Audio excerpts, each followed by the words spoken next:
건축 공간을 어떤 식으로 분류할 수 있을까요? 자유평면은 어떤 식으로 구성되는 것일까요? 지난 세기에 건축가들은 건축 공간에 대해서 굉장히 많은 발전을 이뤘는데요. 지난 20세기에 여러 건축가들이 만들어낸 공간들을 분류해 보자면 크게 세 가지로 분류를 해볼 수가 있습니다. 첫 번째는 맨 위에 보이는 블랑 리브르고요. 두 번째는 라운플랜, 세 번째는 랜드스페이스입니다.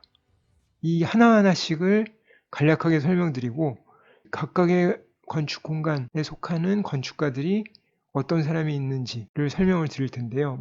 블랑 리브르는 불어인데요. 블랑은 영어의 플랜하고 같은 평면이라는 뜻이고요. 리브르는 영어의 프리라는 뜻입니다. 그래서 불어로는 블랑 리브르라고 읽고 자유로운 평면이라는 뜻이고요. 이 블랑 리브르라는 단어를 만들어낸 사람은 르꼬르비지에라는 건축가입니다. 그래서 이 르꼬르비지에가 설계한 주택들 4개를 저희가 분석을 할 텐데요. 빌라 라로슈가 있고요. 이 주택은 기둥을 사용하기보다는 벽체를 이용해서 건물을 주로 만들었고 그렇기 때문에 저희가 나중에 설명하게 될 라운플랜의 성격이 굉장히 강한 블랑 리브르 건물입니다.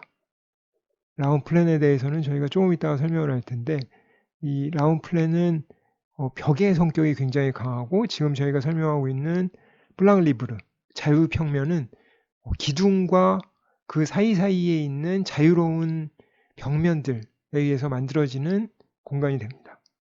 이 빌라 라로슈는 이런 긴 램프를 통해서 건축적인 산책이라는 개념을 만들어내고 있습니다. 그리고 빌라 슈타인에 대해서도 저희가 분석을 할 텐데요. 여기 보시면 수평으로 긴 창이 있죠. 그래서 저렇게 수평으로 긴 창은 안쪽에 이 건물을 지지해주는 기둥들이 있지 않으면은 만들어질 수가 없는 거죠. 이게 만약에 벽돌로 외벽이 이루어져 있다면은 이렇게 수평창을 만들면 이 위에 있는 벽들이 무너져 내리겠죠. 근데 그게 아니라 이 안쪽에 건물의 안쪽에 기둥들이 있기 때문에 이 기둥들이 건물을 지탱을 하고 있고요. 그리고 그 바깥쪽으로 수평창을 만들 수가 있었던 것입니다. 그래서 블랑 리브르는 보면 기본적으로 기둥들이 있고요. 평면상에서 기둥이 있고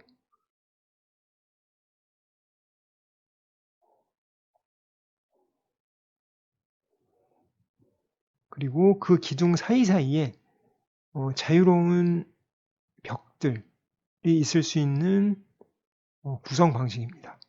그래서 인면이 자유로워지고요. 평면이 자유로워질 수가 있죠. 힘을 다 기둥이 받기 때문에 벽면과 인면을 자유롭게 구성할 수 있는 것입니다. 그래서 블랑 리브르를 보시면은 이렇게 겉에 굉장히 큰 수평창들이 있을 수가 있고 내부 공간에는 자유로운 벽면들이 있을 수가 있는 거죠. 이거는 꼬르비제의 세 번째 주택인 빌라 카르타주인데요. 여기서도 보면은 기둥이 있고 벽면들이 자유롭게 구성되어 있다는 걸 알 수가 있고요. 그리고 이 세 번째 주택인 카르타주 주택에서는 디귿자 2개가 엇갈려져 있는 구성을 사용하고 있습니다. 그래서 층고를 한 층고, 두 층 층고, 한 층고, 두 층고 이렇게 높이를 자유롭게 사용할 수가 있는 거죠. 내부로 들어가 보면은 이렇게 2개의 층고가 있고 어떤 부분은 1개의 층고가 있고요. 그리고 아래쪽에서부터 쭉 연결돼서 이렇게 그 다음 층까지 연결되는 공간의 연결을 볼 수가 있습니다. 그리고 건물을 지탱하는 구조인 기둥이 이렇게 보이고 있고요. 전반적으로 블랑 리브르는 공간들이 멈춰 있다기보다는 흘러가는 느낌이 굉장히 강한 공간 구성 방식입니다. 라운플랜, 우리가 조금 이따가 살펴볼 라운플랜은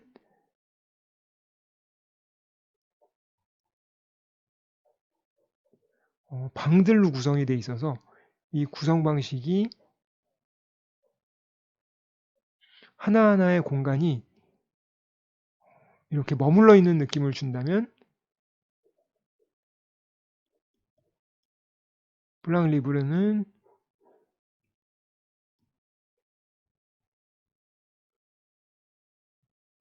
공간들이 기둥과 벽들로 이루어져 있어서 전반적으로 흘러가는 느낌을 주는 공간 구성 방식이다라는 것을 알 수가 있습니다.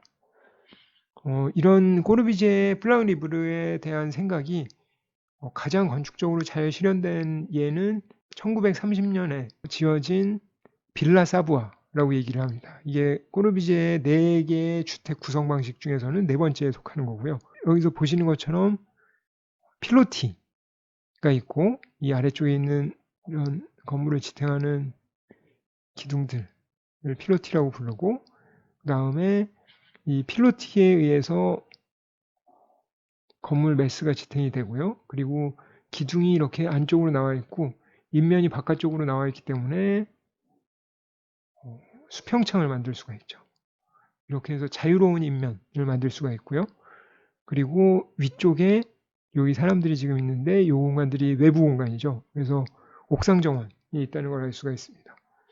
그리고 이 건물의 내부를 보면 역시 기둥들이 힘을 받기 때문에 내부의 메스들이나 벽면을 자유롭게 배치를 할 수가 있는 거죠. 그래서 자유로운 인면과 자유로운 평면, 그 다음에 필로티, 옥상 정원, 수평창, 이런 것들이 꼬르비제의 근대 건축의 5가지 원칙인데, 이런 원칙들이 실현될 수 있는 방식이 기둥들에 의해서 이루어진 구조 방식이고요.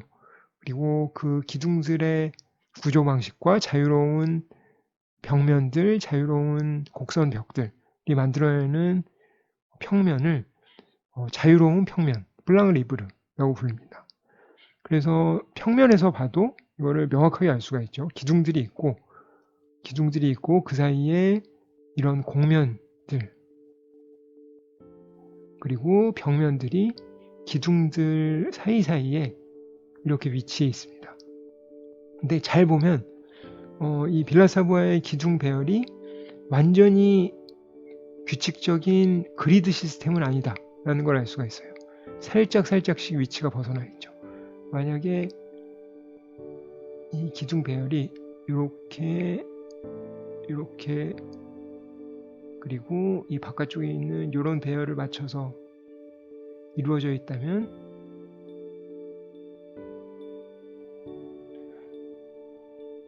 이런 부분에 기둥이 있지 말아야 되고 이런 부분에 기둥이 있어야 되겠죠. 이 위치도 사실 변칙입니다.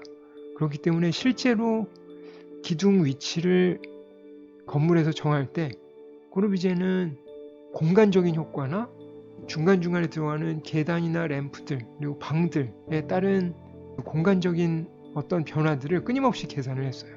그렇기 때문에 단순히 꼬르비제의 블랑 리브르가 그냥 그리드 체계의 벽과 직선 벽과 곡선 벽을 흩뿌려 놓은 것은 아니라는 거죠. 그래서 어떻게 구체적인 그 배치를 만드는가, 어떻게 구체적인 구성을 만드는가에 대해서 보다 더 정확하게 분석하고 검토를 해봐야 된다는 것입니다.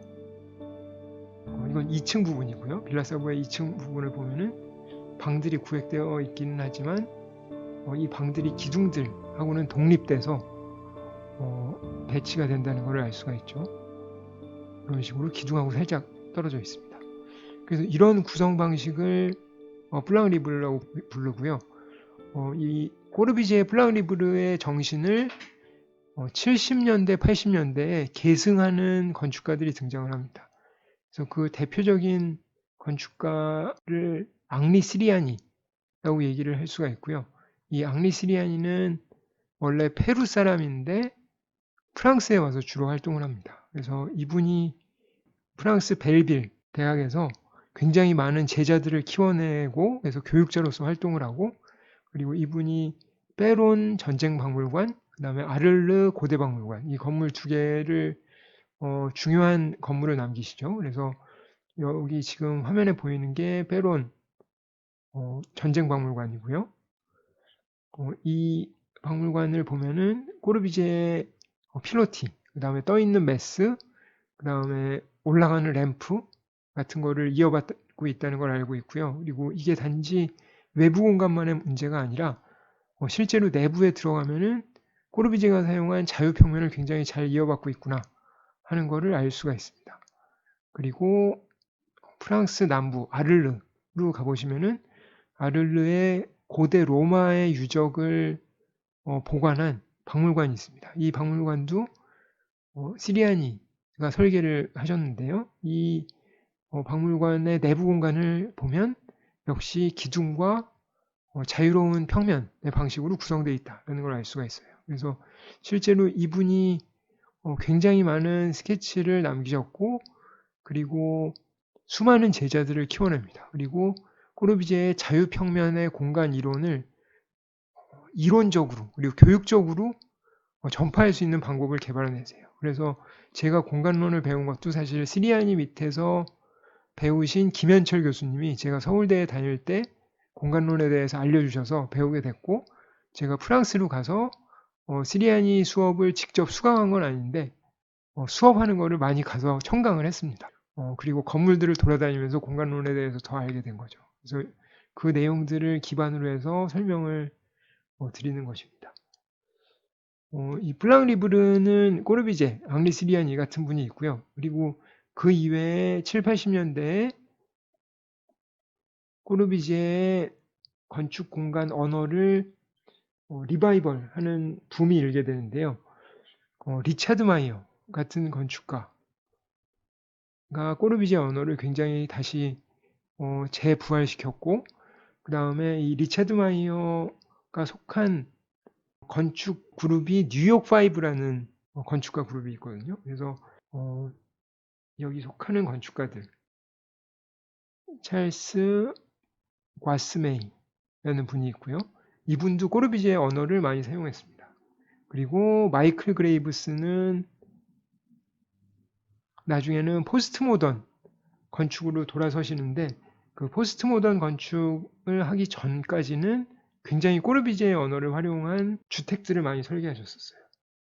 그래서 이런 분들이 꼬르비제의 언어를 7, 80년대 그리고 90년대까지 계속 활용시키고 발전시키시는데요. 이 꼬르비제의 언어, 공간 언어 자체를 계승하는 것이 과연 꼬르비제의 정신 자체를 계승하는 것이냐에 대해서는 굉장히 논의가 많이 있습니다. 그러니까 꼬르비제의 정신은 시대를 읽어내고 그 시대에 가장 필요한 어떤 생산 방식과 도시적인 어떤 정신 그리고 삶의 방식, 그 다음에 프로그램 같은 거를 다 복합해서 건축으로 녹여내는 건데요. 이 시리안이나 리차드 마이어나 찰스 과스맨이나 그레이브스 같은 분의 그 꼬르비제를 부활시키는 언어들을 보면은 이게 꼬르비제의 정신을 이어받고 있는 게 아니라 조형 언어 자체만을 재활용한 것이 아니냐 하는 비난이 일기도 해요. 그래서 충분히 그런 점이 있기는 한데 건축 언어를 배울 때 어떤 도움이 되는 측면이 있습니다. 그래서 시리안이나 리차드 마이어, 과스메이, 그레이브스 같은 꼬르비제의 언어를 활용한 분들의 건축을 최종 목표로 삼는 게 아니라 어떤 건축을 배워나가는 과정으로서 활용을 할 수 있겠다라는 생각이 들어서 언급을 하게 됐습니다.